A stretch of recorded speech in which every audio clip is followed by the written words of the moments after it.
جمعے والے دن آپ نے فجر کے بعد 10 بار درود شریف پڑھنا ہے اور اس کے بعد 80 مرتبہ یعنی 80 ٹائمز آپ نے سورہ فاتحہ پڑھنی ہے اور آخر میں پھر آپ نے 10 بار درود شریف پڑھنا ہے، اور پھر اس سے اگلے دن ہفتے والے دن آپ نے 70 بار سورہ فاتحہ پڑھنی ہے اور درود شریف آپ نے شروع میں 9 مرتبہ اور آخر میں 9 مرتبہ پڑھنا ہے، یعنی آپ نے ہر دن 10 بار سورہ فاتحہ کم کرتے جانا ہے اور درود شریف کی تعداد کو ایک ایک کم کرتے جانا ہے۔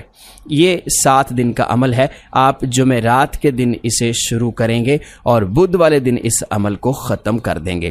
انشاءاللہ اگر کوئی بھی بندہ اپنی زندگی میں یہ عمل کر لیتا ہے تو اس کی زندگی کے اندر خوشحالی آئے گی، گھر میں اتنی برکت آئے گی کہ وہ خود حیران ہو جائے گا، غیب سے روزی کے اسباب پیدا ہوں گے، اللہ تعالیٰ کی اسے رضا حاصل ہوگی، اور جب اللہ اپنے بندے سے خوش ہو جاتا ہے تو پھر جو وہ مانگتا ہے اسے عطا کر دیا جاتا ہے۔ پیارے دوستو، اس عمل کو جیسے آپ کو بتایا ہے اسی طریقے سے کرنا ہے۔ پہلے دن 90 بار، دوسرے دن 80 بار، تیسرے دن 70 بار اور پھر 60 بار، 50 بار، اس طرح آپ نے 10 کم کرتے جانا ہے۔ 7 دنوں میں یہ تعداد ہو جائے گی 30، یعنی آخری دن آپ 30 مرتبہ سورہ فاتحہ پڑھیں گے۔ یاد رکھیے گا ہر دن درود شریف کی تعداد ایک ایک کم کرتے جانا ہے۔ یاد رکھیے گا پہلے دن آپ 11 بار اول و آخر درود پاک پڑھیں گے، دوسرے دن 10 بار، تیسرے دن 9 بار اور چوتھے دن 8 بار آپ پڑھیں گے۔ اس طرح ایک ایک کم کرتے جانا ہے۔ انشاءاللہ جو کوئی بھی بہن بھائی اس عمل کو کرے گا وہ خود اس کے نتائج دیکھ کر حیران ہوگا، بلکہ دوسروں کو بھی یہ عمل بتانے پر مجبور ہو جائے گا۔ اللہ تعالیٰ سب کے رزق میں برکت عطا فرمائے۔ پیارے دوستو، سورہ فاتحہ مختصر سی صورت ہونے کے باوجود توحید کی تینوں اقسام، توحید ربوبیت، توحید الوہیت اور توحید اسماء و صفات پر مشتمل ہے۔ سورہ فاتحہ میں قلبی اور بدنی دونوں قسم کی شفا موجود ہے، جیسا کہ ابن القیم رحمۃ اللہ علیہ فرماتے ہیں کہ سورہ فاتحہ میں قلبی شفا بڑے ہی کامل انداز میں موجود ہے، کیونکہ قلبی بیماریوں کا دار و مدار بنیادوں پر ہوتا ہے۔ علم فاسد ہو، ارادہ فاسد ہو، ان دونوں بنیادوں پر 2 مہلک نتیجے برآمد ہوتے ہیں، گمراہی اور غضب۔ چنانچہ گمراہی فاسد علم کا نتیجہ ہوتی ہے، جبکہ غضب فاسد ارادے کا نتیجہ ہوتی ہے، اور یہی دونوں بیماریاں تمام قلبی بیماریوں کا نچوڑ ہیں۔ اور ابن القیم رحمۃ اللہ علیہ فرماتے ہیں کہ سورہ فاتحہ کے اندر ان دونوں بیماریوں کا علاج موجود ہے۔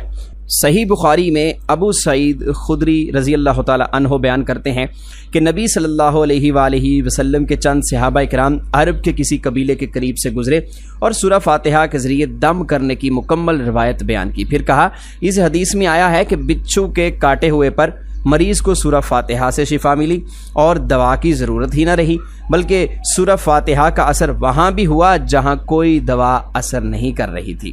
یہاں یہ بھی واضح ہے کہ جس شخص کو دم کیا گیا تھا وہ دم کے قابل نہیں تھا، یا تو اس لیے کہ وہ قبیلہ ہی مسلمان نہیں تھا، یا پھر اس لیے کہ وہ قبیلے والے کنجوس اور بخیل تھے۔ تو اگر دم کے قابل شخص کو دم کیا جائے تو پھر کتنے ہی خوب نتائج برآمد ہوں گے۔ ابن القیم رحمۃ اللہ علیہ مزید لکھتے ہیں کہ مجھے طواف وغیرہ کے دوران بسا اوقات ایسا شدید درد اٹھتا کہ میں حرکت کرنے کے بھی قابل نہ رہتا، تو ایسے موقع پر میں سورہ فاتحہ کا خود پر دم کر لیتا اور درد والی جگہ پر ہاتھ پھیر لیتا تو درد ایسے رفع ہو جاتا جیسے کبھی تھا ہی نہیں۔ انہوں نے کہا کہ میں نے اس بات کا بارہا تجربہ کیا ہے۔ پیارے دوستو، سورہ فاتحہ بہت ہی فائدہ مند سورت ہے۔